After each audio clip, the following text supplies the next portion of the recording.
I'm really excited to welcome Misha Akbar. Why do you think it's so difficult for South Asians in our culture to ask for help? Do you think we talk about postpartum enough in South Asian cultures? Absolutely not. If you're going through hormonal changes, you are going through something. In my ideal world, I would love to kind of have complementing every aspect of like a hospital with a mental health expert.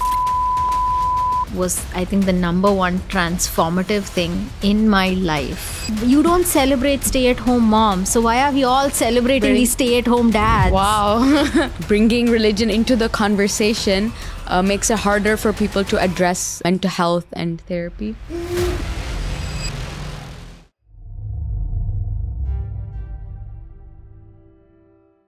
Hello everyone, welcome back to the Karakud Mehreen Show. I'm so excited to introduce today's guest. Through her own mental health journey, she realized there's a gap in therapy. So she founded Sama Health, a platform that provides therapy for South Asians in the Middle East. It's literally a one-of-a-kind platform. She's probably the most determined, driven, and passionate person that I'm inviting on the show. I'm really excited to welcome Misha Akbar. Thank you so much for being here. I'm genuinely so excited to have this conversation. Thank you. Yes, let's get right. How has it been? Welcome to Dubai, first of all. Thank you. Oh, it's I almost feel like by now I should be like the unofficial Dubai ambassador. So if anyone's listening, I've been I'm a huge fan of Dubai. I think Dubai has given me so much. I almost feel like I wouldn't be where I am today if it weren't for like the perspectives and the experiences I had while I was growing up in Dubai. Wow. So yeah. Wow. Well, I'm excited that you're back in Dubai. It's very exciting. And you've come here for Sama Health. Yes. Which is so cool. I'm excited to talk about it. And I was, when I was looking into this therapy for South Asians, and I just realized this is so relevant because we have our cultural experiences. So it's so important to have something that is catered to South Asians, right? So one thing that I really wanted to talk about was therapy, particularly in South Asia, right? How do you think therapy is perceived in South Asian cultures? I think it is extremely hard for South Asians to ask for help. It is. I mean, because it's such a Eurocentric concept. Yeah. I mean, if you look at it, we don't have equivalent terms in our language. Yeah, that's crazy when you mention that. Yeah. So how do you expect us to, like, even if you talk about like our older generation, like postpartum, I don't think I've ever heard my, aunties or uncles, like nobody talk like, even when they say like depression, they say the English term for it, right? So if English is not your first language, these concepts, these vocabularies are not going to be there in your perspective or like whatever. It does not exist for you. It doesn't exist. And because if it doesn't exist, you don't address it. Yeah. So I think that is really what has contributed to not asking for help. Yeah. But then there's also the concept of like stigma and taboo. And because there isn't a defined definition for the kinds of depression people go through, because how you experience something is very different from how I experience it, right? Mm-hmm. So it's because it's very hard to verbalize and put it into words, it makes it even more harder for someone to talk about it and explain it to somebody.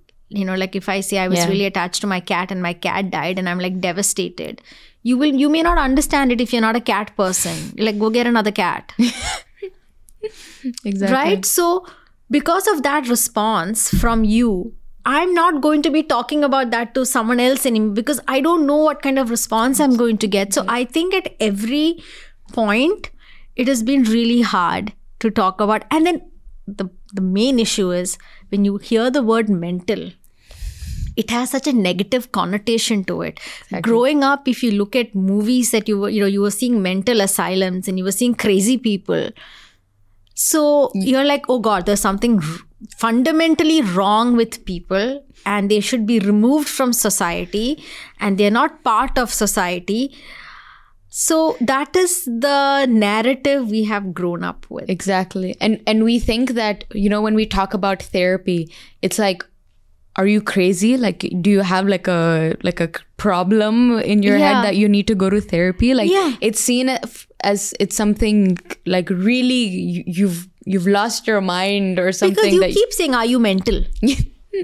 That word itself. Just that word has so much of weight. Yeah. Right? And so that is why I think it's like really, really hard for South Asians, especially South Asian, to ask for help, because everything is so Eurocentric in its approach. There is nothing that caters to like a collectivist society where, we talk about, where we equip plus, we've come from like British rule and war and, all of those things.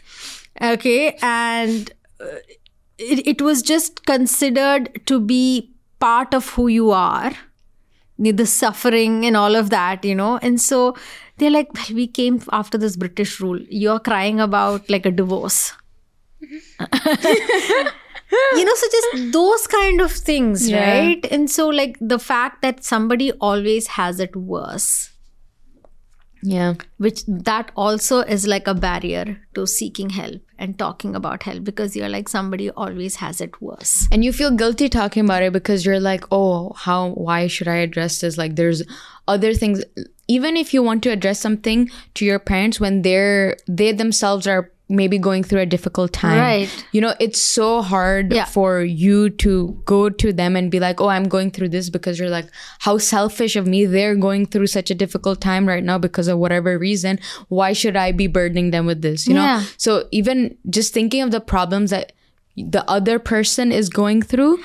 And that's a trigger for me because, growing up, you keep hearing that I've done so much for you. Oh, yeah.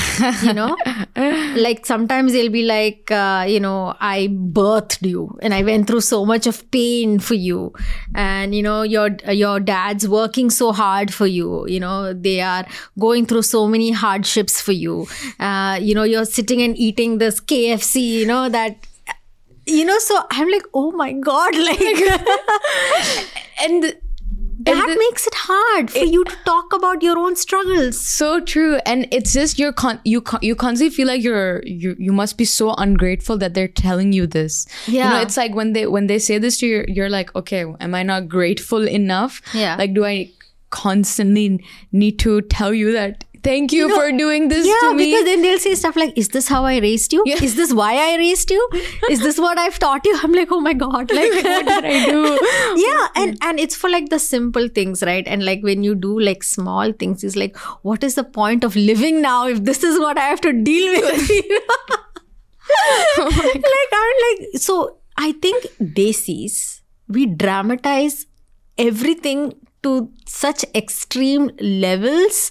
Like, I don't need to be alive now. And like, what did I do? I sneaked out of the house. I went for one party, and then you're like, what will the neighbors say? Like your marriage proposals, nobody will get it because somebody will see they saw you at this party. Oh my God.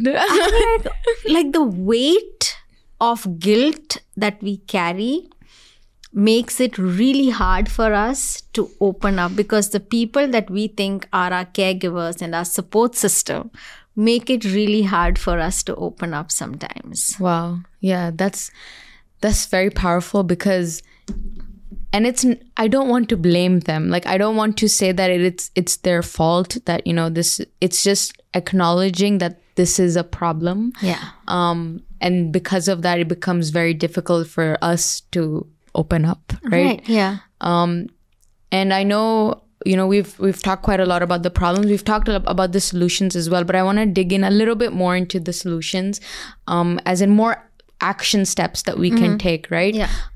You've mentioned support system, you've mentioned journaling.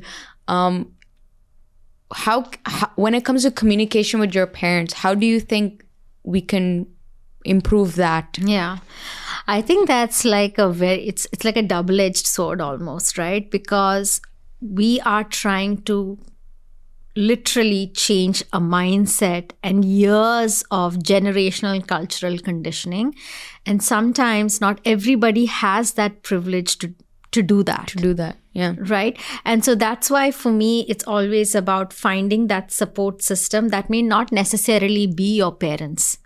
You know, it can be your best friend. It can be a trusted aunt or a trusted uncle or your siblings, because we keep this narrative in our head that it has to be our parents that support us. Yeah. Yeah, true. Right? And it doesn't have to be. True. Wow. Not everyone has that. And, you know, it's okay. You know, some people have like a supportive one parent, the other one is like absent or whatever. But that doesn't make you less than. Yeah. That doesn't invalidate your feelings. For sure. So I think that's what I would like to like focus on, because that is our cultural conditioning. It has to be our parents. We need to get the support of our parents. Why? Wow. It's yeah, like I feel like I don't question it. It's just like it just has to be. Because we are taught that we have to be extremely grateful to our parents, because they birthed us, they took care of us, they educated us. We are here on this earth because of them. You are doing what you are doing because your parents have been so accepting and broad-minded and all of that. So we inevitably ingrain that feeling of dependency on, like, I have to be grateful because my dad did this or my mom did this. But if I'm not getting that back from them, that's fine. They don't need to do everything for you. You know, they don't need to be that support system for every aspect of your life. Yeah. You know, if they're not open to you seeking therapy and forget seeking therapy. If they're not open to supporting your mental health journey or helping you through that, find someone else who will. Yeah. Amazing. You know? So yeah, I think you're right, because we create that dependency, right? Because we believe that they are our caregivers. So any kind of support that we need, especially when it comes to like therapy, mental health, like these type of things, these are big, you know, things that we want to address in our lives. So we're like, oh, the best people should be our parents, right? But that's not always the case. And it's fine if you don't have that. Yeah. What do you do if you don't have parents? Oh, yeah.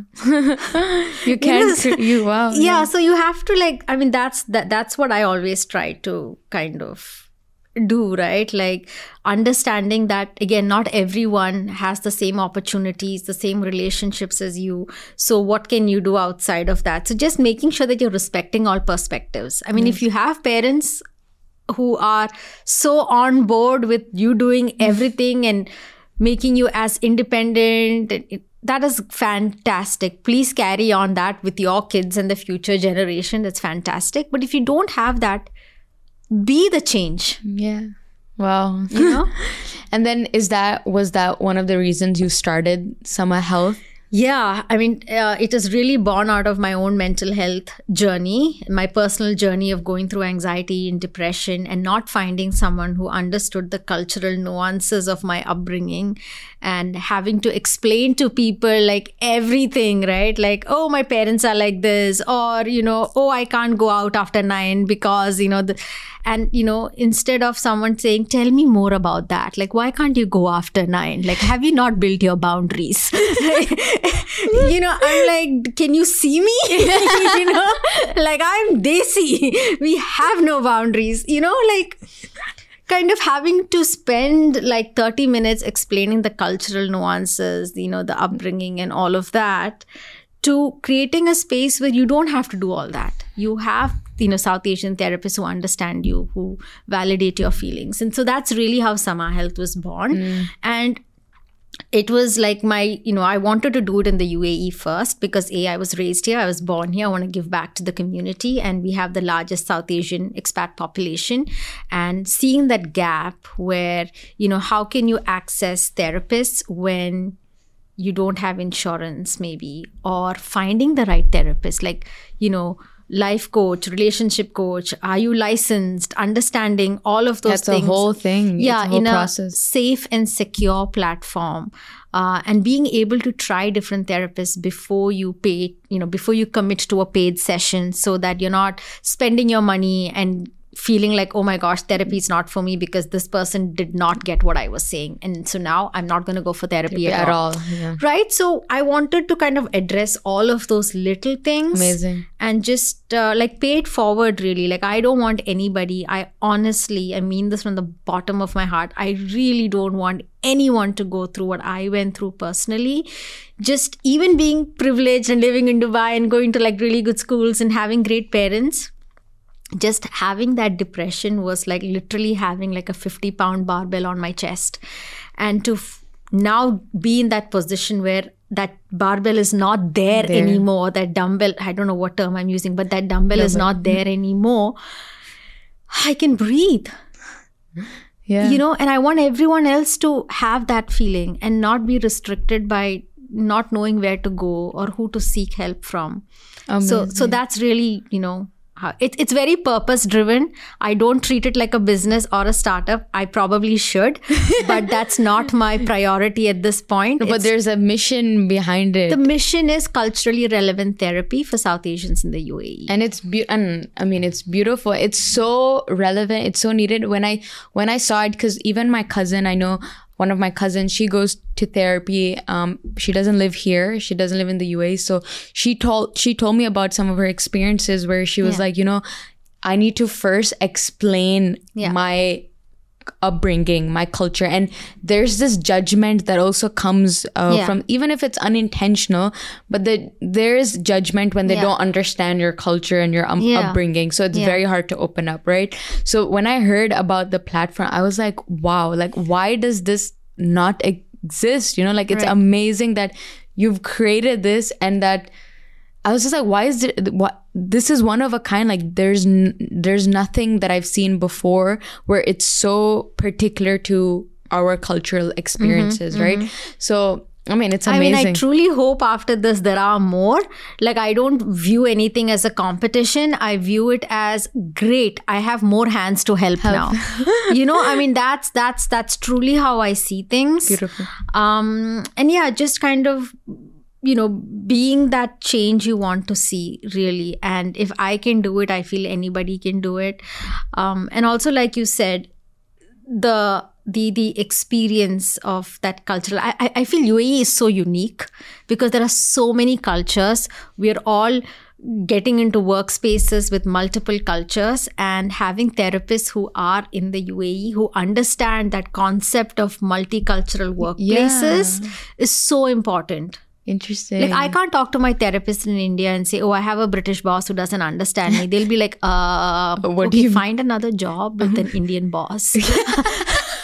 You know, I don't know. Like, so just to kind of help, I mean, it's important. I think even for therapists, that cultural competencies is also important. So it is something that I hope through Sama Health we can cultivate more of. And the point you made about not blaming the older generation, that's such a strong, powerful point, because when we go through these things, it's so natural for us to start blaming our parents, start blaming our grandparents, that I went through this because of them, because they weren't supportive, because they weren't like that. And of course, it is important to acknowledge that, okay, they did this wrong.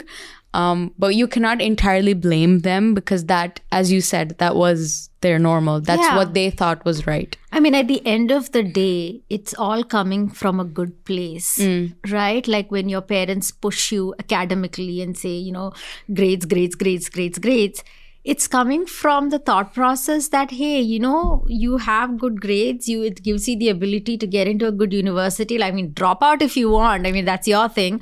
But just that is by association, you are then securing a future for yourself. And that narrative has changed now, right? So when I speak to my kids, I'm like, you know, they're like, well, I can just learn stuff on YouTube. You know, like it's the influencer era and people are making money on YouTube. And, you know, so for me, it was a learning curve into accepting that perspective of being like, that's great, but I still want you to get your grades because let's have a backup here. And that's my perspective and like my learning, right? Yeah. And exactly. like I said, at the end of the day, it's all about acknowledging that it's all coming from a good place. I remember like growing up, I never spoke back to my parents. You know, it was this do this, they're like jump, and you're like, okay, how high? Like, where should I jump? Like it's what Dale? Tell me. Exactly. Like you don't question, right? And now when I speak to my kids, they'll be like, why am I jumping? Is there a parachute?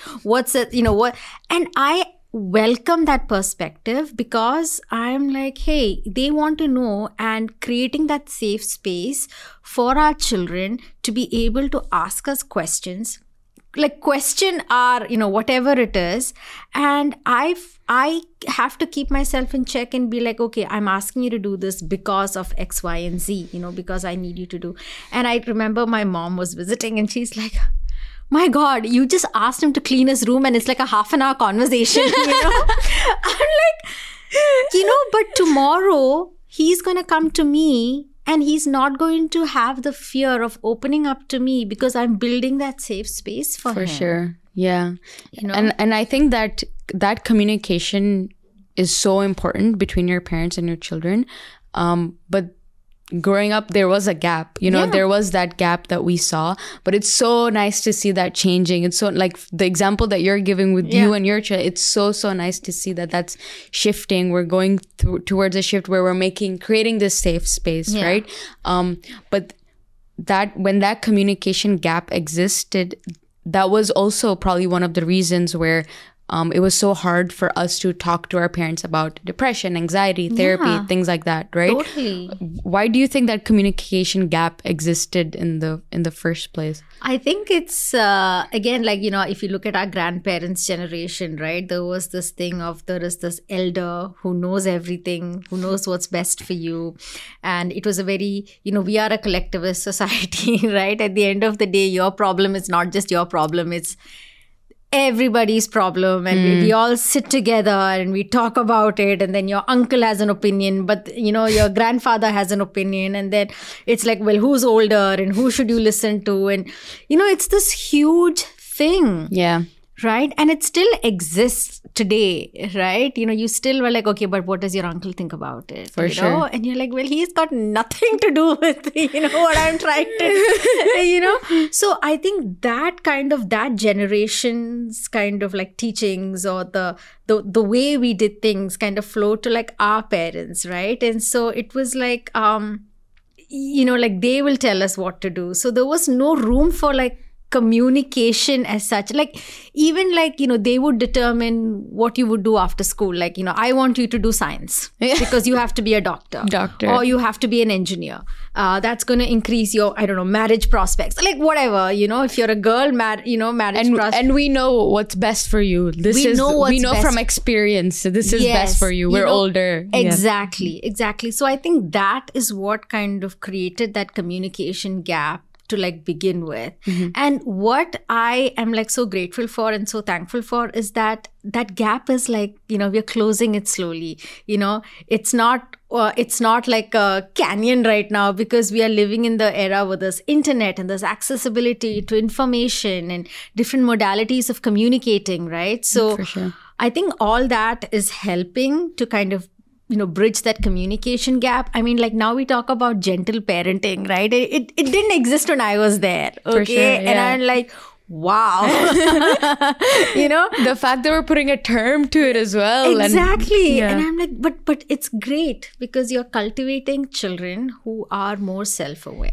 For sure. Yeah. Right. And I think that's important. That's so important. I think that it's true that the gap is closing, but we're still not there yet, for sure. Just based on like the experiences that I've seen from my friends and from the community around me, I know that there's a lot of people who cannot share things with their parents.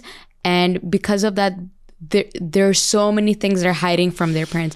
Like, when your parents tell you, do this, it's right for you, don't do this, it's not right for you. When they create like that kind of strict environment that it's this or that, that's it. usually the children, they still do those things that they've been prevented from, but they just hide it from the parents. Yeah, like totally. That's so common. Like I've seen it a lot. Oh yeah. I mean, I grew up like that. So. You were smiling the whole. You're like, I know what you're talking about. I know exactly what that is, and it's funny because now I'm in a better space, like to talk about it to my mom. You know, I'm like, I did sneak out of the house, that time when you were like sleeping, and then I fear because now I have, my 16-year-old, and I'm like, please don't do what your mom did, So it is. No. I think even now. You fear for the kind of response you will get. Sometimes you're like, oh well, don't tell your uncle this, or it's okay, like, don't tell your dad, or like whatever it is, because it's not because, well, part of it is the fear of like how they're going to react. Yeah. And the other part is you just want to avoid that headache. Yeah, that's true. Even if it won't be that big of a problem, it's just you don't want to get into that questioning, the discussion, that you just want to avoid it altogether. Right. Just generally as well in collectivistic cultures like South Asia, where, we prioritize our family, which is beautiful. Like I love that we have this beautiful family that supports one another. We have like this community around us all the time. But because of that, we are always thinking of other people more than ourselves, which can be detrimental. It can lead to people pleasing, where we're constantly wanting to be like, just to make sure they're like pleased and satisfied and happy, and like everything that we do, the little things as well, we would be thinking of other people, like how our parents would react if I do this, how my sister would react if I do. Log kya kahenge? Like that phrase, it's embedded. Totally. You know what I mean? I mean, even coming here, right? I was like, okay, I'm gone for like this 3 weeks, and but what's everyone else going to tell me? Like, who's looking after your children? Who's taking care of like the food? And having that support system is so important, right? Whether it be friends or whether it be your partner. And it has also taken a lot of work for me, like through therapy and, just to prioritize myself and unselfishly do things that are important to me without worrying about, man, this 1 hour is mine. But what else can I do for others in that 1 hour? Yeah. Yeah. Like what will my kids be doing? What will my husband be doing? Like, the truth is, you're not even in their... They're probably not thinking. They like don't even like what? Like they don't even realize it. Right? And then you think, why am I doing this? Yeah. And then you get into this thing of, my God, what all have I done for you? And I'm not getting any appreciation back. And they're like, but we never asked. It's like, it's this cycle. It's the cycle really that we put, and women put themselves through that more than like men, right? Like I was telling my husband, like when he was traveling for work, and he just like packed a suitcase and he left, And I was like packing my suitcase, making the things to do list, making sure that the kids' pickups are going to be taken care of, the food is taken care of, the dog sitter, like everything. And when my husband came back, I was like, must be nice to just kind of pack and just travel, right? And he's like, but you can do that too. Wow. You didn't have to do all of this. Like, this is not the first time you're traveling. And I'm like, yes. So why did I put that on myself? Interesting. It's because everybody else asks you that. Yeah. They usually ask the woman like, oh, did you take care of the kids? Like, what will the kids do? Who's going to look after them? Yeah. And I think that's so then you create that pressure for yourself. You create it you create it for yourself. And so now I've just been like, they've got it. It's so crazy to me because these are things that are so normalized. Like, these are things that's so normal for women to just be doing that we never question it. Like, I don't think I've ever questioned the fact that I'm adding such pressures to myself. Like, for example, even little things like my sister, she was hanging out with her. She was not hanging out. She was alone. She wanted to go to a cafe to work. Yeah. I had a plan with some friends, but I felt bad that she was home alone. Right. And I was like, no, I shouldn't leave her alone. Even though she was planning to go to a cafe. She already had plans. Right. But I was like, no, she's alone going to a cafe. I should go with her. So I canceled the plan with I didn't consult it with her. I just canceled it and I went with her. I was like, oh, okay, like I feel bad you're going alone. She's like, wait, you canceled it for me? I was like, yeah. She's like, I literally do not care. Like I made this plan for myself and now you are intruding. Like I do not care, but I added so much pressure onto I was like, no, she's alone. I need to, so it's, and I don't question it. Like we don't question that we're adding that pressure onto ourselves. Exactly. And it's funny, like I say do the same thing for my kids and they're like, wait, we just wanted to like Netflix and just now you're here in our space. Now we have to watch what we are watching on Netflix, So I'm like, okay. So exactly. So that's true that women add more pressure onto themselves than men do. And a lot of it probably, as you said, so what did you say that why women do that? I think it's that, again, it all boils down back to this cultural conditioning and this normalized gender roles, right? Like we are the caregivers. Our duty first, like when we get married, is to our husband and then our kids. And then if there is little time left, you can use it for yourself or your parents or your in-laws. There are like so much of pressure that's being put on us. And like, have you ever heard of a guy who's done his engineering or medicine or whatever and then gets married and chooses like a different career or decides to stay at home? Impossible. But why is it on women then? Yeah. And for me, that is like such a trigger because like the rebel in me is like, why?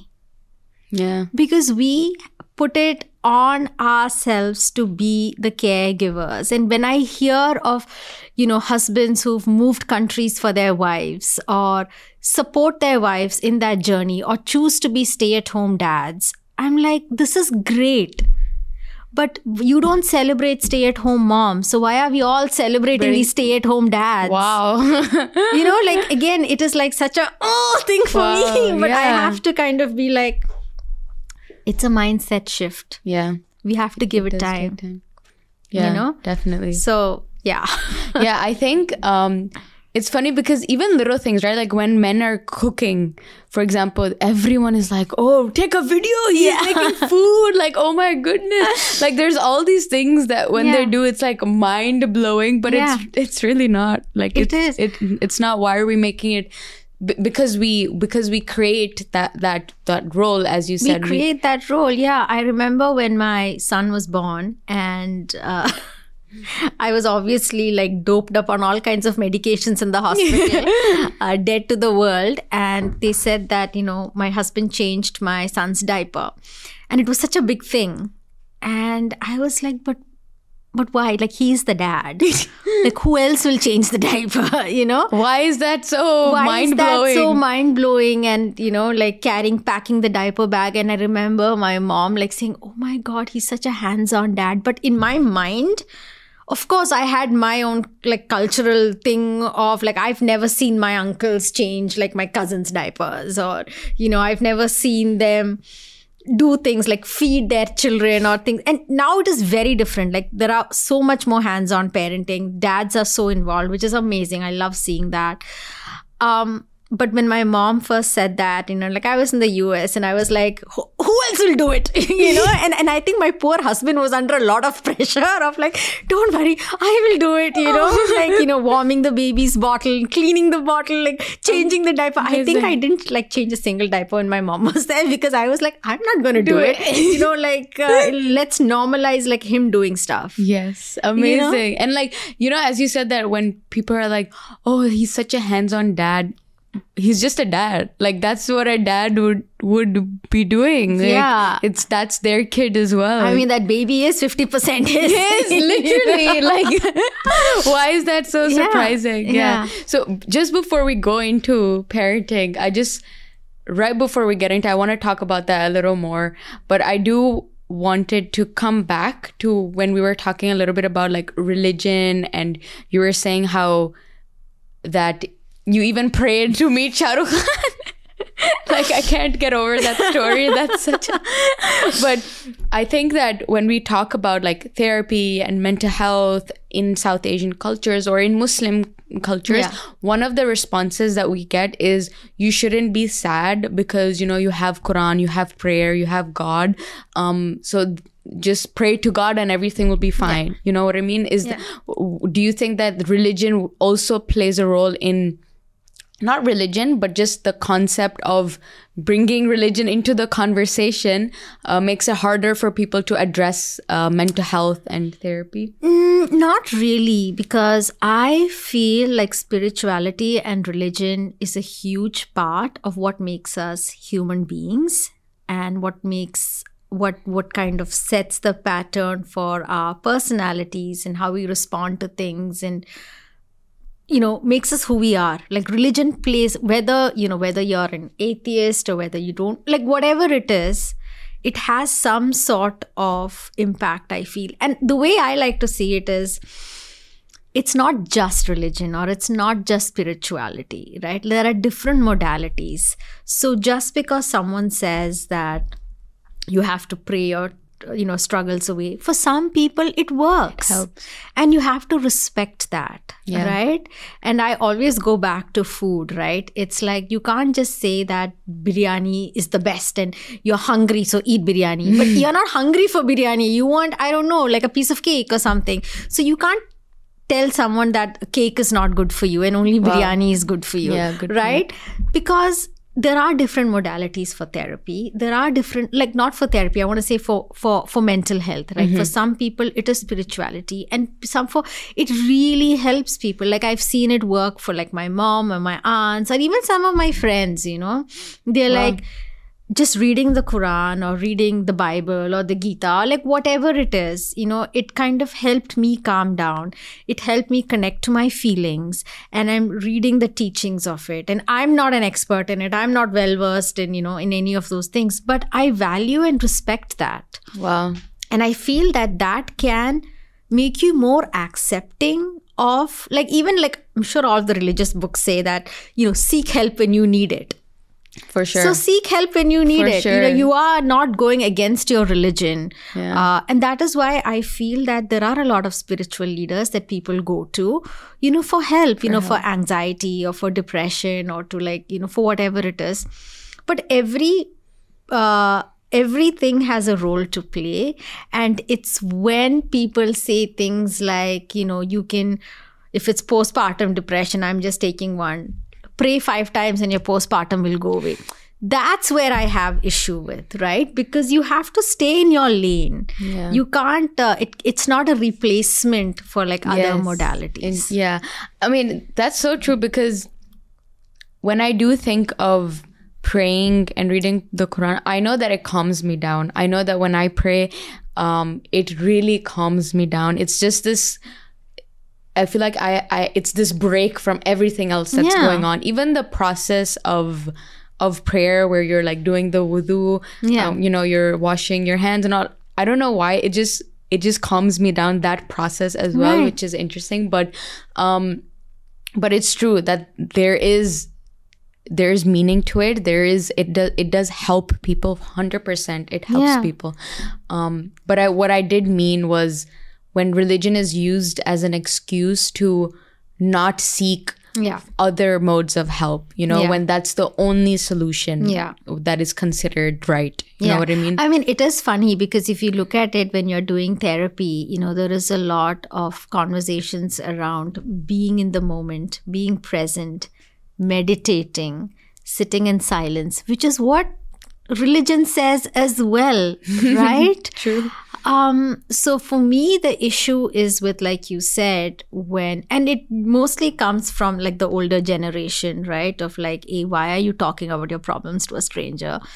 Talk to the priest, or talk to, like, you know, your religious scholar or whatever. Yeah. But they're not psychologists. They're not clinical psychologists. They have not learned about the brain and the neurons and cell development and all of the like neurotransmitters, right? You cannot open a book and look at a particular surah and say that, okay, if you read this surah, go for that business decision or like leave your husband. Like, no. Yeah. So there is a lot of misinformation out there. And I think when I think about things, right, for me, I've realized that my lack of awareness is what makes me scared about something.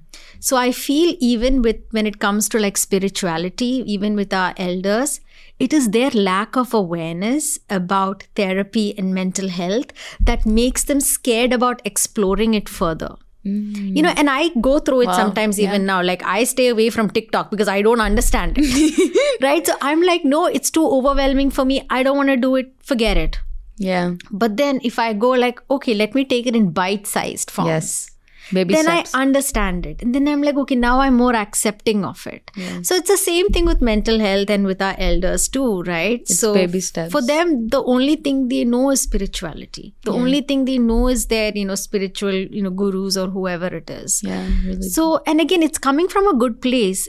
They're not trying to make life harder for us because they understand it. That's why they're teaching it. When we're talking about mental health, we were talking quite generally about boys, girls, young people, older people. I wanted to talk a little bit more when it comes to mothers and, because as you were mentioning, you gave an example of postpartum depression. I think that's something as well that we don't talk about enough. And it's very important to talk about the mental health of mothers that they go through. And it's a very unique experience, right? But before we get into it, I just want to understand a little bit better of what postpartum depression is. Could you explain that a little bit? Yeah. So it's when you fail to bond with your baby. There are different symptoms to postpartum depression. It is consistently feeling sad, disconnected, depressed, hopelessness, lack of sleep, tired, fatigueness for anything over a period of 2 to 3 weeks or more. Right. So during your pregnancy or right after, and you can even have I don't know what the term is, but like even before your baby is born, I think you can still have like that fear of the unknown, all of those things. But what struck me as very odd, and I apologize if I'm wrong, but is there an Indian or a Desi term for postpartum depression? Like in our languages? Yeah. No. Like I don't know. Think so. Yeah. So, which was why. So when I didn't know that I had postpartum depression. Do you think we talk about postpartum enough in South Asian cultures? Absolutely not. So I think in South Asian cultures, the concept of postpartum depression is virtually non-existent because we don't talk about it. We don't address it. We don't know what it is because everything is celebrated so much. The concept of postpartum depression in our culture is literally non-existent. You can't... So, I'm going to go a little bit off topic here, but I had done a webinar on postpartum depression in South Asians. And as part of my research, I was looking for research articles on postpartum depression in South Asians. And I found 2 articles on the internet. Wow. 2 articles on the internet on postpartum depression in South Asian women. So that shows you how less we talk about it. Yeah.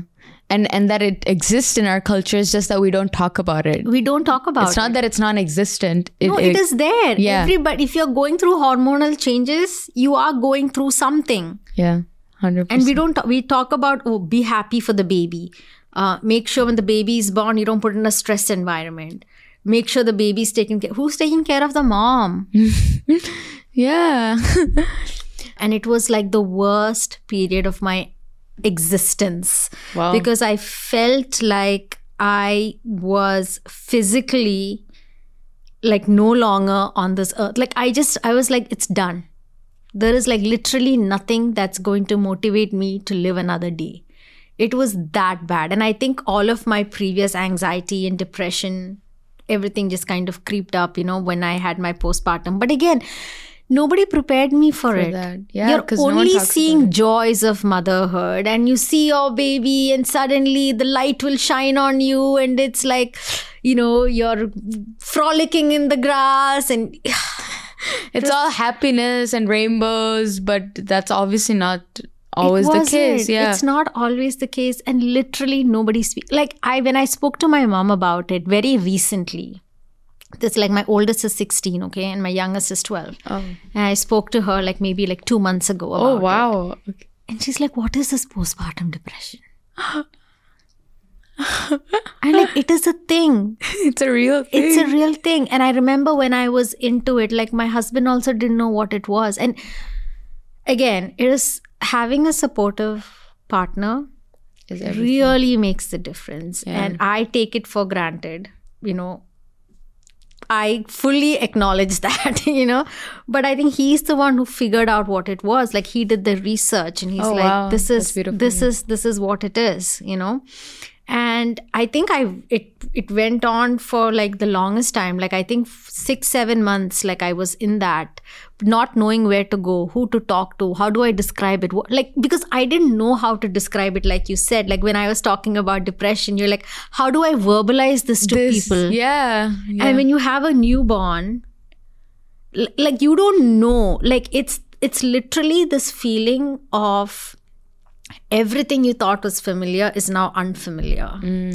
It's yeah, everything is unclear. Everything is unclear. I like my hair was falling in clumps. I couldn't nurse him after 6 months because the stress, like it dried up my supply. And then I was feeling guilty about that. Like it was just utter craziness. Okay. Like I was like, I just want this to end. Somehow just end it. Why do you think mothers they feel that? What? I mean, it's a lot. I think it's like the hormones, right? And for me, it was, I think there were other contributing factors of like being away from Dubai, you know, like being in the US. I don't have my community support. I'm doing everything by myself. You know, we are first time parents. We are figuring it out. Like, oh my God, what if I drop my baby? What if I don't know, like break his neck when I'm trying to carry him? You know, and then you have all of these horrible thoughts in your head. And in addition to that, you have to make sure that you're eating, you're getting your exercise. I was like in bed for like 2 months. Oh, wow. I did not get up. And I think my mom had come to visit, like she was there with, you know, with my son. Like we keep joking that she was the mother for 6 months because we didn't even realize we had a baby in the house. Despite that, I was feeling all the things that I was feeling. Wow. So I couldn't make sense of it. I'm like, well, I have the support. Like my poor mother is like giving him a bath, spending time with him, you know, taking him for walks, like doing everything. She would literally just bring him to me to nurse. Even in the middle of the night, she would be like, she would very gently wake me up because she was so scared of how I would react. Yeah. She'd be like, just nurse him, I'll take him back. And that's exactly what she did. Like he slept with her for like 6 months. Wow. When she left, I think my husband cried the most because he's like, we have a baby. Like, what do we do now? Where is the freaking manual, you know? So it was like, and I couldn't understand, like, despite all of this. So there isn't really a cause. This is what will... And, you know, I thought I was going to be well prepared for the next time, but the same thing happened again the second time around. You know? Yeah. I'm like, what is happening, people?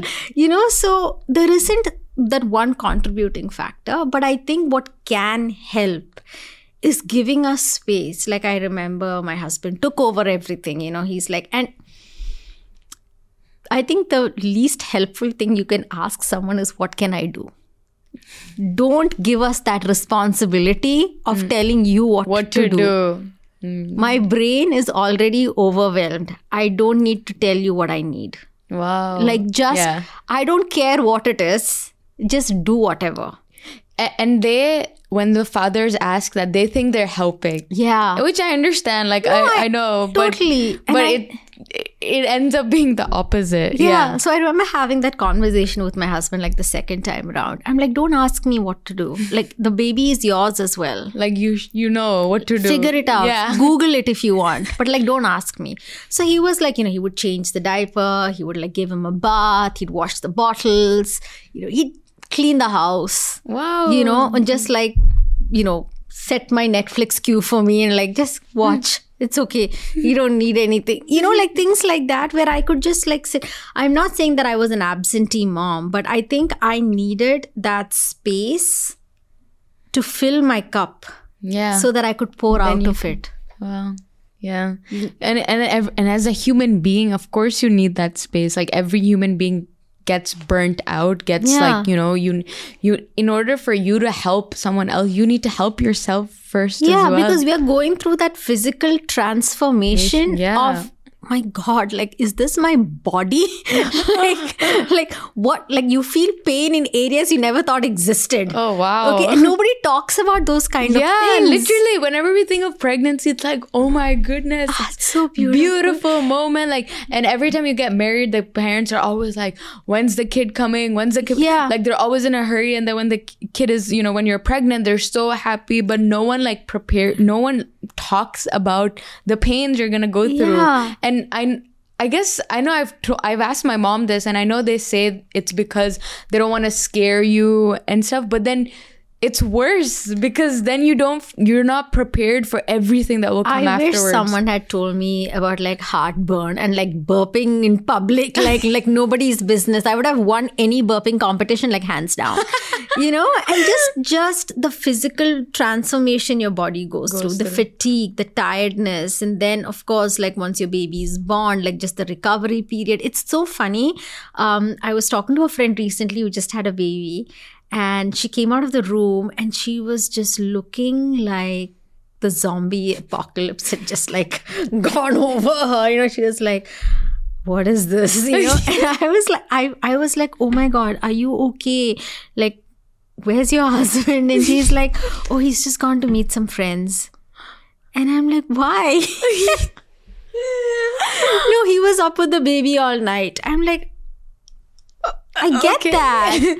But so I think we also need to give grace to the dads as well, because see, men also, we don't talk about this. Women go through the physical and the emotional, you know, transformation or whatever, but men go through the emotional and men deal with mental trauma very differently than women. Like, we want to talk about it, we want to cry about it, we want to scream, you know, top of the rooftops, you know, all of that. Men de-stress by, I don't know, like playing video games or like just... And that's fine. And putting a filter. And that's okay. So for him, like initially when I was like, why? You know, then I was like, my husband's like, give him grace. Yeah. Yeah, honestly. You know, he's also like, we have to give them also, you know, they're also going through stuff. A lot. We don't talk about it just because there is no postpartum for men. But they're going through a life-changing, you know, part of their life as well. Because like they're getting a baby. They're becoming a father. Yeah. And that's sometimes I feel it's like a lot for dads as well. Of course. Like, I have to provide for them. I have to make sure they're financially secure. I cannot be like goofy about my job. Like whatever, right? I need to create stability and security for them. Yeah. And so then they also put their family first and they put their mental health like at the back burner. You know, I've had this conversation with my husband like a lot of times, you know. Yeah. And he's like, yeah, I have to provide for you guys. And I'm like, yeah, but I'm also doing that. Yeah. But I'm talking about like everything. You can still talk about what you're going through. Yeah, tell me like what's going on. But it's really hard for them. Yeah, I think that, I don't know, it's just they're not used to it. And usually, I guess when men do open up, they're considered weak. I guess that's how, like, that's the way they've been taught growing up, that if you cry in front of anyone, that's weak, you know, don't do that. Because also you don't see your fathers crying, you don't see your fathers getting emotional and sharing their emotions as much, so then the sons replicate that. Of course. No, I think when you're physically strong, you think you're physically, like mentally strong as well. It's again, it's all perspective, right? It's like, how do you like educate your sons? Like I tell my kids, like, you can cry, you know, it's totally fine. And like when I see my son, like if I'm like screaming at him, or like if, you know, something didn't go the way it wanted for him to go, and you know, he's crying, like I don't let him like stop crying or don't cry. Like I give him the space to cry. Let him he needs that emotional outlet. Yeah, let him go through that. Like that's the thing, you cannot go through any or any situation or experience in your life without fully, you know, feeling that whatever it is that you need to feel. And then, you know, and then moving on. Like it's very hard to move on when you just brush it off. That's not moving on. When you emotionally suppress, it manifests physically. And I have first-hand experience in that. Okay, so so I always encourage, like they say, don't cry. There is so much, like crying is so therapeutic. Okay, I literally spend like once a month, I just let it all out. Even if I have to watch like, I don't know, Marley and Me, which is a movie that I still can't watch without crying. I watch because I have to let it all out of your system. It is so therapeutic. It's good. It's like you have to let it all out. Yeah, I mean, I know it helps me. Like, I just need one session of like a crying session, and then I'm good to go. You know what I mean? Like, I just need to go through that, and it's so. Usually when I'm crying, I'm like, oh, why am I crying again? Like, it's stopped. But then I just realized that if I don't cry now, I'm gonna like feel it later again, or I'm gonna start crying later again, or it's gonna like show up emotionally in other aspects of my life. So I'm just like, let me just let it out now, and then I'll move on. You know what I mean? Yeah. So it's really important. Just coming back to the postpartum depression, one thing that I wanted to ask was, so you were saying that mothers, they go through this and we don't talk about it enough, right? How do you think it is in the UAE, particularly postpartum depression? Do you think people talk about it? Was it more in the US compared to the UAE, for example? Is it even lesser here? I think it is lesser here. Mm-hmm. Now I see people talking about it, but I don't think there are enough like resources directed towards it in terms of like, for me, like I think in an ideal world, when you are conceiving your child or you're visiting your doctor, you need to have these conversations like at that point that, you could have something like this. And here's your checklist. Here are things you can and having these open conversations with your gynecologist and then with your pediatrician. Like I remember like every time I went back to my, gynecologist for the wellness checkups or whatever, she would literally have this list.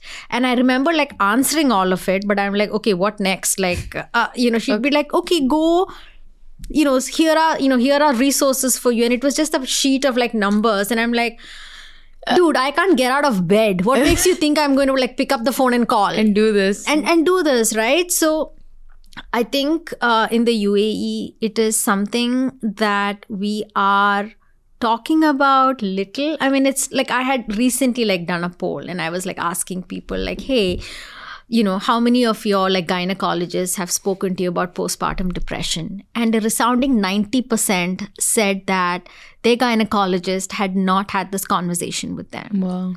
So I'm like, why? It is true, because even I was talking to some of my friends who have kids, and they were like, we didn't even know what postpartum was until after the pregnancy, and after they went through it, they started Googling it and and they're like, our gynecologist never talked about it. Okay, our parents as well never talked about our family, but like at least the gynecologist would address it at least once, but no, never. So yeah, that's definitely something. I mean, in my ideal world, I would love to have like the gynecologist and like clinics having like complementing every aspect of like a hospital with a mental health expert, so even if you're going through something like cancer, pregnancy, like whatever it is, you need your support system. And it should not be on you. Like it should not be on me to tell people that, oh, I'm having postpartum depression, like help me out here. I can't do that. It's too much mental fatigue for me, right? So how can we educate people, and how can your support system, like I would have loved to have like my husband attend like a session with a therapist, or like even with the gynecologist, forget the therapist if it's like too much for them, but having your gynecologist talk to your partner about, hey, your spouse or wife or whoever might have these symptoms, and here's how you can keep it in check and be that caregiver or support them or advocate for them. That would have made my life so much different, so much easier. Yeah. But again, like I feel like everything teaches us, right? So there is everything. I mean, I always believe that everything happens for a reason in our lives. It's an experience that we learn from. Yeah. So it's definitely a lesson. But it's true, like postpartum depression is not talked about enough. A lot of women that I've met, they didn't even know that there's a term for it. I mean, if you have to go back to work within like 4 months of your child being born, and then you're talking about work-life balance, and like, it just doesn't make sense to me. Yeah. Like, you're going through like the whole body transformation. Okay, that's like a whole different topic. And then you have to leave your newborn and go to work and be present. How? Yeah. Yeah, honestly, like that's crazy. It isn't until I became a mom that it really hit home for me. Like, I was like, I'm gonna quit my job. Like, I don't care. And they'll say that don't have your mom guilt and you're doing this for your child. And I 1,000% get it. Like, sometimes mom guilt is, our own, whatever. But you want to be there for your child. Yeah. And that's okay. For sure. But do you think there's a lot more guilt for moms in our culture because of what we hear around us? Totally. Like, there is enough guilt on like nursing your child versus formula fed. Like, that itself is like a huge thing, right? So like, the minute you're a mom, you should swaddle the baby, or don't carry the baby all the time. They get used to body heat. Okay, don't put him on the bed for too long. Then he'll have stranger anxiety. Like, at every single point, you are bombarded with unsolicited advice and how you should do things and how you should not do things. Oh, you introduce solids at 4 months. That's terrible. You introduce it at 6 months. Oh, that's too late. Nothing you do is satisfactory. Nothing you do. God. And I think that all contributes to that depression and overwhelm that as moms you go through. And then it's like, oh, you're going back to work. Why are you going back to work? What is the need? Stay home and look after your children. Or if you're staying home and looking after your children, why did you do all that degree for no reason? Oh my God. I'm like, what? Oh my God. Literally undervaluing every decision you make.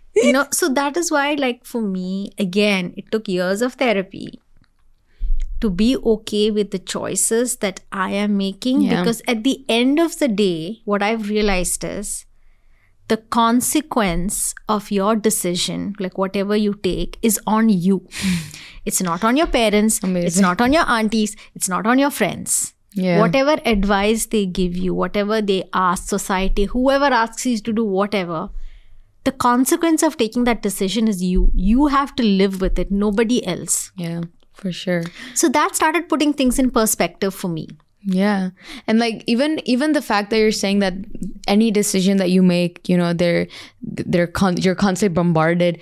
It reminds me of this myth. I think it's a myth in our culture that, if you are sad during your pregnancy, your child is going to be a sad child. If you're happy during your pregnancy, your child's going to be a happy child. So even during your pregnancy, you're constantly told, be happy, constantly laugh. Like, No. So there is a little bit of like scientific relevance there, right? Because when you conceive your baby, it's your like, the nervous system and everything is like connected through you, right? Like your cells and, it's all, I don't know the technical terms for this, but there is a connection. Have an impact. And it does have an impact, which is why people say like sing to your baby or, talk when you have your baby in you. So because the baby can hear, right? And whatever you are feeling mentally and whatever you're feeling physically, your child is connected to you. So it will have that kind of, so for me, that was my biggest fear, that am I passing it on to my children? Like my depression and my anxiety when I found out I was pregnant, I was not ready for a baby. And so like, you should see like my 9-month, like my video, like I'm just not smiling. I'm like this really angry, grumpy, heavily pregnant woman that will like, I don't know, like massacre anyone who like comes in her way, right? I was like angry, and my husband's like, this is going in the family album, like at least pretend to smile. I'm like, why? Just for one picture. I don't want to, So now I make it, I'm so aware of that. And again, that is a lot on us as moms. Like, I don't feel happy. Like, why you make, like, you know, why is this responsibility on me as well? And so that's why, like, I always talk about, you know, being mentally ready for whatever. See, because everyone is like, after you get married, have a baby. Then you're like, okay, I'm going to have a baby because they have asked me to have a baby. But they're not the one going through postpartum depression. Yeah, it's such a big change in your life that only when you're ready, you should be able to do it, you know, not just because other people expect a baby. Yeah, and that's what, like, you know, so I like use that so much in everything I do now. Like, the consequences of your decision is on you. That's so powerful. So even when, like, my son wants to do like a course or whatever, I'm like, this is on, like, I will advise you, of course. Right? But if he ends up choosing something because I'm asking him to take it and then he's not happy with that decision, it doesn't affect me, like, in terms of like my job interview doesn't depend on his degree or whatever. It's on him. Yeah, 100%. So you can advise, you can give the pros and cons, but at the end of the day, you have to give that accountability and responsibility to the person taking that, you know, that decision. Yeah, because it is going to affect them. And even the thing that you mentioned about there's science to it, the fact that, you know, whatever you go through as a mother during the pregnancy, it will affect, like, I was looking into that yesterday as well, and it was that even if you're going through depression during your pregnancy, it can affect the birth of the child, of course, the way the child is born and things like that. So for sure, there's an impact. They can feel everything that you are feeling. 100%, 100%. I think the thing that it's just that pressure where the people around you are like, why aren't you happy? You know, like, your child is gonna be like really depressed as well. I don't know if there's a connection with that though, like if the child will just become a sad child just because you were sad during your pregnancy. But just that constantly being told that also affects you. No, a mother's mental health during her pregnancy is very critical. It's really important. And I think what you can do, like, you know, if you are depressed, you are depressed. Like, you know, you can't do anything about it. It's like I said, you know, the chemical imbalance in the brain, you can't pray that away, unfortunately. But like what I do is like really creating that safe space for like open communication, right? I think that is what it really boils down to. Like, you know, if my son says like, I'm just not feeling it today. That's okay. Yeah. It's okay not to feel it today. Yeah. Take that space, take the time you need. So I think it's really, it exaggerates itself when you don't talk about it and when you try to suppress it. And so that's why, like, even when you're pregnant and, you know, when you just need like an outlet, use that out. Like, I cried like 9 months of my pregnancy. Okay. Like I was really depressed during my pregnancy. And then I had my postpartum, and then my like depression came back, my anxiety came back. And I think what really helped me is just like going to therapy was, I think, the number one transformative thing in my life. And I am such a vocal advocate for, you know, for therapy, because it helped me to like just peel away all of those layers that I didn't know existed, all of my limiting beliefs, all of the trauma that I had endured, so that I can make the world a better place for my child. Like, I'm not saying world as in general, the world as in the world that encompasses his parents. Yeah. Right? Yeah. If I feel good, I can make him feel good. Exactly. Like, I didn't want to tell him that I don't want to talk to you, like, or scream at him, or like say, what do you mean you're not feeling it? Like, what do you have to do? All you have to do is go to school. You're not paying bills. You're not solving world peace.